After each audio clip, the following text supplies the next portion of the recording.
everything going? Good, good. How are you? Or should I say, "What's up, doc?" Never get we never That get to never say gets old.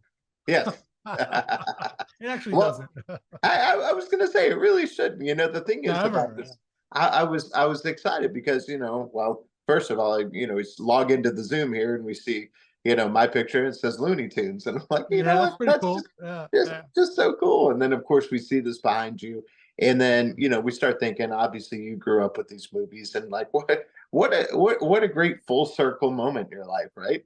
incredible. Yeah, yeah. I mean, literally, I some of these shorts and Tex Avery and those early, 1940s cartoons got me captured my imagination as a 7-year old, 6, 7 year Mhm. old when I first saw them.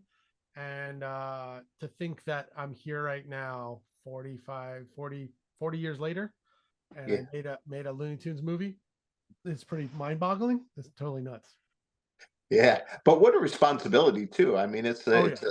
like being tasked with something that you just have to be so careful with. But now that it's done, good reviews are coming in. People have Yeah. seen it, they love it. It's got to be like, oh, phew, right? Yeah, it's nice. It's nice. I mean, I hold those shorts and those directors and filmmakers and artists that made those classic shorts to the highest regard possible. And we just tried our hardest and to honor them and honor these characters and hold the torch of the Looney Tunes a little further and it's honestly like working with Porky and Daffy and these characters. It's like getting to work with Charlie Chaplin or Marlon Brando or something. It's like they already exist and they just go like, I'm casting this character. How do you work with this character? How do I direct Daffy Duck? I really did think that at times. Like it's funny to it's like because it's not my character. I didn't. It's their character that they created and sort of defined over 40 decades, 40 years, Yeah. 4 decades, and it was just like, yeah, it's crazy. It's an honor. It's privileged, really. Yeah. And now the really interesting thing that I read about is the actor does both Porky Pig and Yeah, Daffy Duck. Is that right? yeah. Eric Bauza is a phenomenal talent. I met him on my Cartoon Network series Uncle Grandpa, which I cast. He was a voice on. Mhm. The main character on, and I was a voice on. And during those sessions of recording that show, I in between takes, in between breaks and stuff, he would always bust in the Looney Tunes characters, and I was like, man, Eric, you are phenomenal at those characters. Like you should be doing it. He's like, oh, I wish I had the opportunity. It's so hard. So then when this came up, I go, I know the guy I'm calling up. So I called Eric up, and he it's just a phenomenal talent. He can do almost all of them. It's amazing how accurate sounding and also performance wise how good he is at it. He's such a student of it too. He really studies Mel Blanc and the classic shorts. Oh, that's so cool. And you actually got to do a couple of voices in here too, right? Yeah, I did. I was just talking to somebody about that. It was when we made this movie over COVID, so we were all in our houses making it, and it was a lot of the crew members from the shorts that we did previous, the Looney Tunes shorts that we did.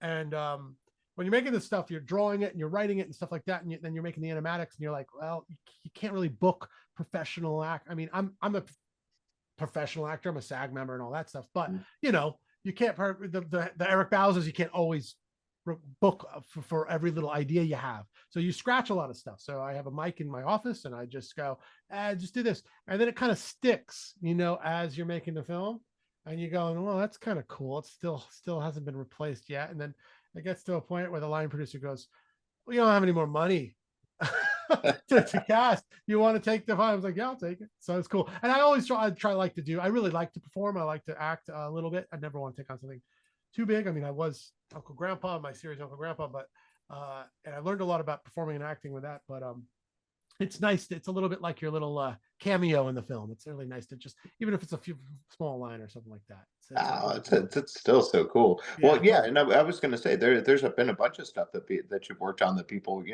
when they find out it's you and they hear their voice, they're like what they want to know the most about. Uncle Grandpa's big one. I'm a voice on a reoccurring character on SpongeBob SquarePants called the Ice Cream King. It's a sort of Mhm. counterpart to Patrick Star, and I was on Patrick Star's show as well. But yeah, those are the two bigs. I did a couple Lucky Charm commercials. Yeah, but yeah, mostly Uncle Grandpa probably because he's the most most like me Yeah. in a lot of ways. Yeah. And they ask you to do the voice, right? Yes, I do it a lot. Yeah, and it's really fun because I always do this. I go, I can do a really good impersonation of that cartoon character.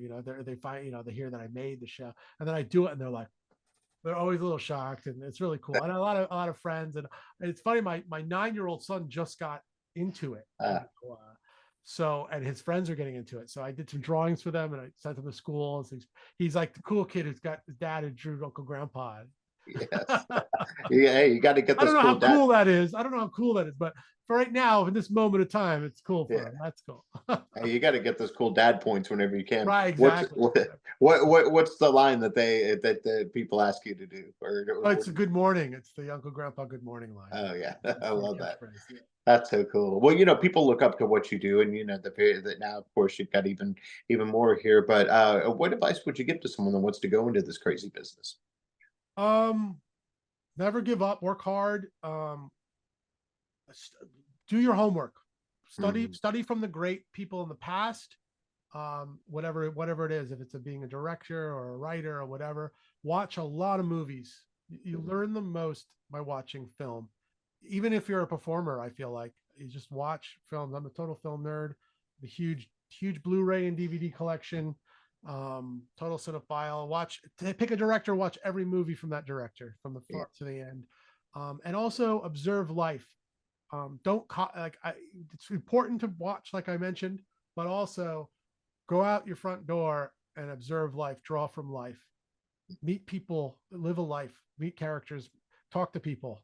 Mhm. Um, and and and and and if it's comedy, you sort of satire that world, or if it's drama, you satire that in a way. So I think it's not enough observation happening, and I think it's a lot of imitation happening right now. So um, it's nice. I mean, I'm making a Looney Tunes movie, which is something that has existed before, but I always try to find those inherent truths of humor to sort of put into the story and the characters. Yeah, that's amazing. My co-host Drew Pearson's one of our great Dallas Cowboys. Caught the Hail Mary, went in the Hall of Fame, and we're so Wow, that's proud of him. cool. Yeah, he's the best. But I was telling him about this, and he wanted me to make sure that I asked you your Hail Mary moment, which is that moment in your life or career where you just had to go for it and it worked out for you. What do you suppose that was for you? um, Hail Mary, where I went for it, probably probably when I came up with the pitches for Cartoon Network. Like I always was sort of just sort of a I worked in animation, and I loved the craft of it. But then I had this opportunity to go and pitch to the studios, and I had never done that before. And I was it was a really scary moment, but I just went for it, and I came up with I did a couple all nighters, and we had a short time to turn it around, and we flew out to LA. I was living in New York at the time, and we pitched, and it changed my whole trajectory of my career. And I created one of the Uncle Grandpa was one of those pitches, and Yeah, then it happened. So you have to embrace opportunity and jump on it when you have it. I It's love that. very, very important. Well, we talk about that on the show, that success mindset that you have to have, whether or not you're feeling it or not. And us creative types, we're notoriously hard on ourselves. So Oh, is there very much something? so. Yeah. Yeah. So is there something you tell yourself that kind of keeps you on that right path? Hmm. Positivity, trying to stay positive. There's always tomorrow. If you're having a bad day, just always go, tomorrow's could be better. And I like to, I always go back to that saying, keep it simple, stupid. I feel like if when you overthink and you overcomplicate anything, it can cause problems in a lot of ways. So I like to just try to keep it pure and just look for the simple answer. It's usually the right answer a lot of times. I love that. Well, for this film, I know that it's a tough balancing act trying to make the fans of the classics happy, and then but doing something new. But it turned out beautiful, and it's also got some new fresh elements to it. And how hard was that balance to get right? It's challenging. The telling a story with Looney Tunes on a longer story and have an emotional story was probably the hardest thing, and the quality of animation based on our budget Mhm. was challenging. As far as we never were calculating about it's like it's this much old style, it's this much new style, it's this much new humor, old humor. We just sort of just dove into it, moved forward, and I felt like I had a great teacher at CalArt say that don't try to be original. You are an original because there's only one you. So if you put yourself into whatever you're doing, the originality and the contemporaneous or whatever of what's going on in your life or your culture that you're living in will come through in some way. So don't concern yourself about or beat yourself up if you're like it's not the most original thing in the world. It's not the whatever. Just make it your own by putting yourself into it. Yeah, so well said.